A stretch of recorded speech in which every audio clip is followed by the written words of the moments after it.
네, 강프로입니다. 자, ST팜 보겠습니다. 자, 오늘 ST팜이 2.8% 상승해서 끝났습니다. 최근에 조금 하락폭이 좀 많이 나왔습니다. 11만 원부터 9만 원 초반 정도까지 떨어졌으니까 15% 이상 주가 하락이 나온 겁니다. 이렇게 하락한 이유는 그냥 딱 명확하게 콕 집어서 말씀드릴게요.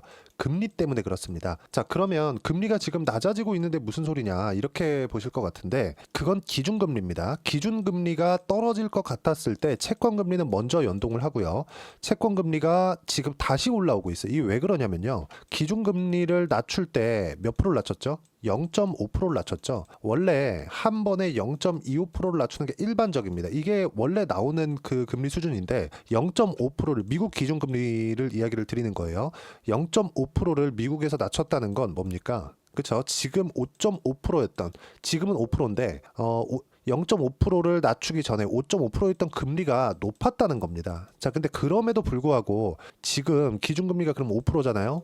그럼 여기서 이 5%에서 0.5%씩 빠르게 낮출 것이라는 걸 시장은 반영하고 있었는데 그 반영하고 있는 과정에서 우리가 뭘 볼 수 있냐면 미국 경기가 너무 좋아서 미국의 기준금리가 늦게 낮춰질 수도 있겠다.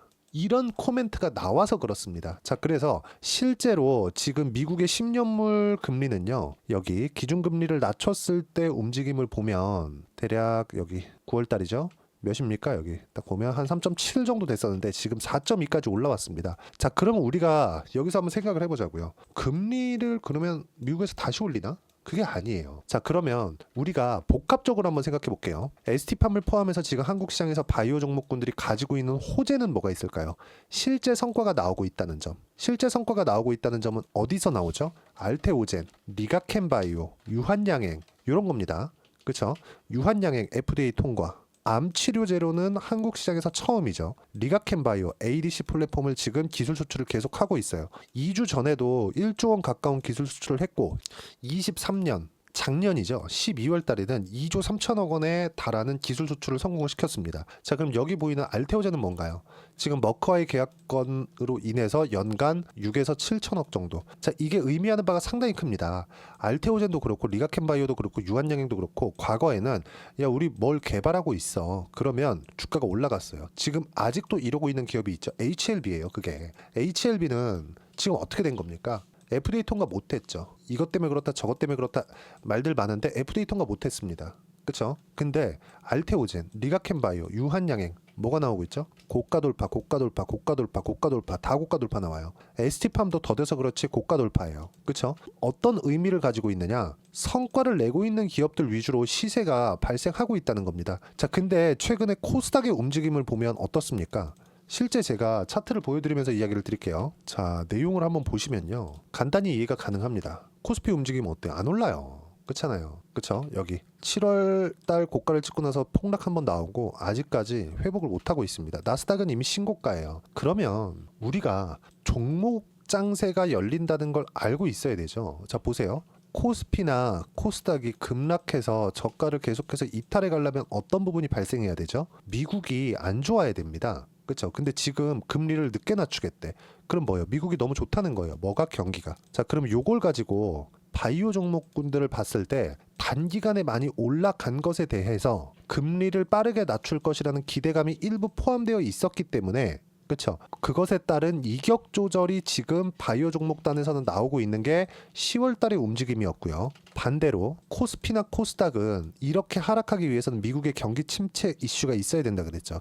그러면서 직격탄을 맞은 게 뭐죠? 삼성전자예요. 그렇죠? 그리고 뭐 2차 전지 관련주들 이런 것들이에요. 그럼 여기서 봐야 되는 부분은 뭔가요? 추가적으로 하락할 수 있는 요인들, 삼성전자가 추가적으로 폭락할 수 있는 상황이 발생해야 되는데 삼성전자가 추가적으로 폭락하기에는 너무 많이 내렸습니다. 하지만 이게 올라가는 건 다른 이야기라는 거죠. 이 부분을 이해를 해야 된다. 자, 그럼 여기서 그쵸? 바이오, ST팜을 포함해서 알테오젠, 리가켄바이오, 유한양행까지 해서 바이오 종목군들이요. 올라가기 위해서 시장이 굳이 올라가지 않아도 된다는 걸 우리는 지금 그 부분을 확인을 하고 있는 겁니다. 그러니까 얘기를 하다 보면 약간 조금 어렵게 들리실 수도 있는데 내용 정리해서 말씀드리면 요거예요. 종목이 올라가기 위해서는 시장이 폭락하지 않는 것, 시장이 폭락하지 않기 위해서는 미국이 문제가 없을 것, 그럼 금리를 늦게 낮춘다는 건 미국이 문제가 없다는 것이나 같은 거고 금리가 결국에는 낮아지니까 지금 받고 있는 조정이 끝나면 다시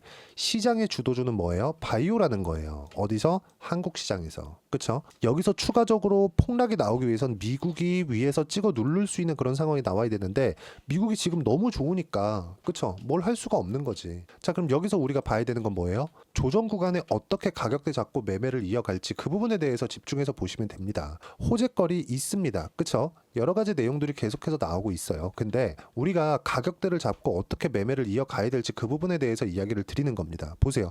확대되는 CDMO 영향력, 삼성바이오로직스, ST팜에 주목해야 된다. 그러면 아까 전에 말씀드렸죠. 알테오젠 머커와의 계약권 성과 나왔죠. 리가켄바이오 ADC 기술 수출 중 성과 나왔죠. 유한양행 어때요? FDA 통과 성과 나왔죠. 이번에 실적도 마일스톤 대금이 들어오면서 실적도 엄청나게 좋아졌습니다. 그런데도 불구하고 지금 조정을 받고 있는 건 최근에 상승폭이 컸기 때문에 나오는 일반적인 조정인 거고 리가켄바이오 마찬가지, 알테오젠 마찬가지라는 겁니다. 그러면 ST팜은 어디로부터 우리가 연결된다고 봐야 돼요? 삼성바이오로직스다. 그렇죠. 삼성바이오로직스 어때요? 신고가다. 시장은 어때요? 개판이다. 그럼 우리가 바이오 종목군들 중에서 순환매를 돌 수 있는 상황을 만들어가자. 이런 부분에 대해서 이야기를 드리는 거고 이 내용에 대한 부분을 제가 여기 소통방에서 하나하나 이야기를 드리고 있습니다. 자, 금리 관련돼서 계속 이야기를 드리고 있어요. 미국 10년물 금리 4.3에서 고점 나오고 있다. 무조건 바이오만 봐야 된다. 다른 데 물리면 답도 없다. 그렇죠. 최근에는 바이오가 조정이 나오고 있기 때문에 어떻게 됐습니까? 제가 매매를 며칠째 안 하고 있어요. 그렇죠? 계속해서 안 해요. 그렇죠? 어저께도 제가 이야기를 드린 내용을 보면 오후 들어 바이오 반등 시도하고 있다. ST팜 어저께 오후부터 시작해서 오늘 그렇죠? 2.8% 들었죠? 그러면 조정을 받았을 때 적게 받았으니까 여기 알테오젠 같은 1.8% 빠지고 적게 받았으니까 리가켄바이오 2.2% 빠졌습니다. 근데 상대적으로 다른 바이오보다 많이 받은 CDMO 쪽은 어때요? 오늘 2.8% 올랐다. 이러면서 키 맞추기 하는 거예요. 그럼 이쪽 구간에서 눌림목 구간을 어떻게 잡아야 되는지 그 내용을 제가 여기 소통방에서 공유를 하고 있는 거니까 오셔서 어떤 식으로 매매하는지 보시고요. 전체적으로 제가 어떤 종목을 매매하는지도 이렇게 하나하나 빠짐없이 이야기를 드리고 있으니까 구독과 좋아요 눌러주시고요. 그리고 댓글 하나씩 달아주시면 무료 입장 가능하고요. 여기 010-8713-1916으로 구독이라고 문자 보내주시면 소통방 입장 링크를 순차적으로 공유를 해드리도록 하겠습니다. 철저하게 가격 기준에서 시장을 바라봐야 되고요. 가격 외적인 다른 부분은 안 보셔야 됩니다. 매매하는 과정에서 내가 가격을 어떻게 보는지에 따라서 상황이 완전히 바뀌니까 무조건 가격부터 보고 나서 아까 전에 말씀드렸죠. 모멘텀 관련돼서 내용을 보자. 자, 그럼 모멘텀은 간단하게 보시면 됩니다. 확대되는 CDMO 영향력 그리고 신약에 대한 부분이 양이 많아지고 있다는 점. 그럼 당연히 위탁 생산량이 늘어날 수밖에 없죠. 그리고 레코드가 계속해서 발생하고 있는 쪽이 어디예요? 삼성바이오로직스. 삼성바이오로직스가 움직이면 어디가 움직여요? ST팜, 바이넥스.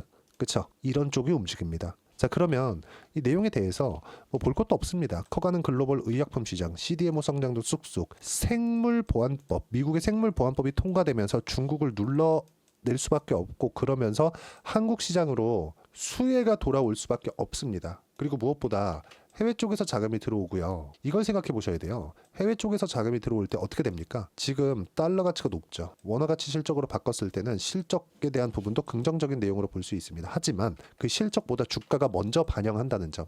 이 부분 반드시 기억을 하시고 재료보다 가격이 먼저 반영하기 때문에 지금 그쵸? 지금 조정을 받고 있는 ST팜 그리고 여기 바이오 종목군들 순환매를 탔을 때는 연말이나 연초 아주 상당한 수익 구간을 만들어낼 수 있을 겁니다. 이 내용에 대한 부분을 제가 여기 소통방에서 이야기를 드리고 있으니까 다 무료예요. 구독과 좋아요 그리고 댓글 하나씩 달아주시고 여기 010-8713-1916으로 구독이라고 문자 보내주시면 제가 여기 소통방 입장 링크 순차적으로 공유를 해드리도록 하겠습니다. 어떤 식으로 가격을 바라봐야 되고 매매를 해야 되는지 그리고 재료 관련돼서 어떻게 봐야 되는지 그 부분에 대해서 이야기를 드린 거니까 그쵸? 반드시 이해를 하고 가셨을 때는 ST팜에 대한 실시간 타점을 스스로 찾을 수 있을 거고요. 이런 내용에 대해서 내가 어떤 식으로 이해하고 판단해야 되는지 그 이론적인 부분은요. 여기 ST팜의 가격 그리고 단기 보유 전략입니다. 단기는 2주예요. 2주 동안 내가 어떻게 수익 전환 시킬 것인지 그 내용에 대한 부분이고요. 2주 안에 수익 전환 시키기 위해선 철저하게 가격 기준에서 매매를 해야겠죠. 눌림목을 어떻게 잡고 돌파를 어떻게 잡아야 되는지 그 부분에 대해서 제가 상세하게 내용 준비를 해놨으니까 공부하셔야 되고요. 이 내용도 다 무료로 진행하고 있으니까 구독과 좋아요 그리고 댓글 하나씩 달아주시고 010-8713-1916으로 ST팜이라고 문자 보내주시면 단기 가격 전략 함께 공유해 드리도록 하겠습니다. ST팜 이제 조정이 다 끝났다고 보시면 되고요. 호재는 넘쳐난다. 하지만 그것에 맞춰서 최종적인 호재는 뭡니까? 실적이 개선되는 거예요. 근데 실적이 개선되기 전에 주가가 먼저 올라가기 때문에 이쪽에서 내가 어떤 식으로 가격을 보고 타점을 잡아야 되는지 그 부분에 대해서 상세하게 이야기를 해 놓은 거니까요. 이해가 안 되면 영상 다시 보시고요. 그리고 연말 그리고 연초까지 어떤 종목을 공략을 해야 되는지 종목 한 종목 제가 딱 집어놨으니까 영상 끝까지 시청하셔서 모든 분들이 성공 투자하셨으면 좋겠습니다. 자, 여전히 시장은 녹록지 못합니다. 이런 상황이 벌어지는 건 어쩔 수 없습니다. 이런 상황에서도 수익이 나는 종목들의 구조는 변하지 않습니다. 즉 대시세 종목에 대한 구조는 변하지 않는다는 거고, 실제 제가 소통방에서 지속적으로 이야기를 드리고 있는 내용도 대시세 종목이나 시장 주도주를 공략하는 건 철저하게 가격 분석을 하라고 이야기를 드리고, 가격 분석 이후에는 이슈에 대한 파악, 그리고 이슈를 파악하고 나서는 다시 내가 얼마에 매수할지 그 타점에 대한 부분을 지속적으로 언급을 하고 있습니다. 자, 근데 생각해 보세요. 시장이 굉장히 어려웠습니다. 어려운 상황에서의 어떤 종목들이 강했냐 보면 반도체와 그리고 바이오입니다. 자, 실제 여기 보면요. HLB에 제가 실제 매매한 내용을 띄워놓고 보여드리고 있는데 1월 22일부터 매매를 시작해서 4일 동안 31%의 수익 마감이 됐고요. 그리고 여전히 신고가 종목입니다. 자, 그리고 그 다음 어보브 반도체, 이름을 보시다시피 반도체 종목이죠. 그리고 AI 반도체는 지속적으로 강세를 보이고 있습니다. 이 종목도 신고가를 먼저 달성한 이후에 제가 21%의 단기간에 21%의 큰 수익을 내고 마감이 됐습니다. 다시 재공략을 준비하고 있고, 이런 부분은 소통방에서 다 공유를 해드립니다. 자, 그리고 코세스. 자, 코세스 같은 종목도 당연히 그쵸, 신고가 종목이고요. 그리고 반도체 종목입니다. 이 종목도 영업일 기준에서 이틀 동안 대략 한 15%의 수익 마감이 됐습니다. 내용을 한번 보시면 어떻습니까? HLB를 포함해서 뭐 30%, 20%, 뭐 15% 이런 식의 수익이 지속적으로 발생하고 있는데, 이 세 종목 모두 다 신고가 종목이고 1월 달에 시장이 약세를 보이고 있는 구간에서도 강했었던 그런 종목입니다. 특징점이 하나 있는데 그 이슈에 앞서서 가격이 먼저 반영했다는 거죠. 그렇게 제가 가격을 먼저 보고 이슈에 대해서 파악하는 이유는 결과적으로는 큰 시세를 먹기 위한 사전 준비 작업입니다. 실제로 큰 시세를 먹기 위해서 사전 준비 작업을 했을 때 여기 레인보우 로보틱스 127%, 그리고 ISC 98%, 그리고 한미반도체 97%의 큰 수익을 내는 상황을 만들 수 있습니다. 어떤 식으로 소통방에서 진행됐는지, 그쵸? 그 상황을 제가 이야기를 드린 건데, 이런 상황도요, 당연히 신고가를 공략했을 때 가능한 겁니다. 자, 그러면 이번에도 마찬가지입니다. 그쵸? 정부 주도의 코리아 디스카운트 해소 방안이 2월 달에 발표를 하고요. 그리고 2월 달에 발표된 내용을 토대로 주가가 움직이는 게 아니라 이미 움직인 내용이 있죠. 실제 이 내용은 크게 중요한 게 아니라는 겁니다. 실제 움직인 내용을 보면, 자, 기아차입니다. 실제로 12월 달에 신고가를 만들어 놓고 정부에서 입김을 불어 넣으니까 순식간에 기아차를 포함해서 현대차 같은 거대 기업들의 주가가 2주도 채 되지 않아서 40% 정도의 큰 시세를 냅니다. 자, 그러면 우리는 어떤 종목을 봐야 될까요? 이슈를 파악해야 되는 것도 맞지만 철저하게 가격에 맞춰서 매매를 해야 되는 게 당연히 중요합니다. 정부가 주도하는 정책 방향이 있겠죠. 그 방향에 맞춰서 우리가 종목을 찾을 필요가 있다. 자, 그러면 답이 나왔습니다. 정부가 주도하는 방향에 맞춰서 제2의 기아차를 찾는 게 지금은 중요하다. 근데 정부 정책의 방향에 맞게 가자. 그랬을 때 앞서서 제가 보여드렸었던 내용인 여기 레인보우 로보틱스 127%, 그리고 ISC 98%, 그리고 한미반도체 97%와 같은 수익을 낼 수 있습니다. 물론 시간에 대한 부분은 최소 2주의 시간이 필요하고요. 그리고 최장 3개월 안에 끝내야 됩니다. 자, 기아차의 시세를 보셨던 것과 같이 2월 달에 정부 정책의 방향이 결정되고요. 바로 3월 달이면 시행입니다. 자, 그러면 우리는 거기에 맞춰서 당연히 종목을 찾아야 되고, 제가 제2의 기아차를 찾아놨습니다. 제가 아까 전에 소통방에서 이야기를 드렸었던 내용 다 공개를 해드렸는데, 그 내용처럼 종목만 받고 싶다 하시는 분들은요, 상단에 있는 제 전화번호로 대시세, 자, 대시세라고 문자를 보내주시면 정부 정책의 방향에 맞는 종목을 모든 분들에게 무료로 공개를 해드리도록 하겠습니다. 자, 제가 원하는 건 채널 성장이 목적입니다. 자, 그래서 구독과 좋아요 꼭 좀 부탁드리고요. 모든 분들이 정부 정책에 맞는 방향으로 매매를 이어가서 큰 수익 보셨으면 좋겠습니다.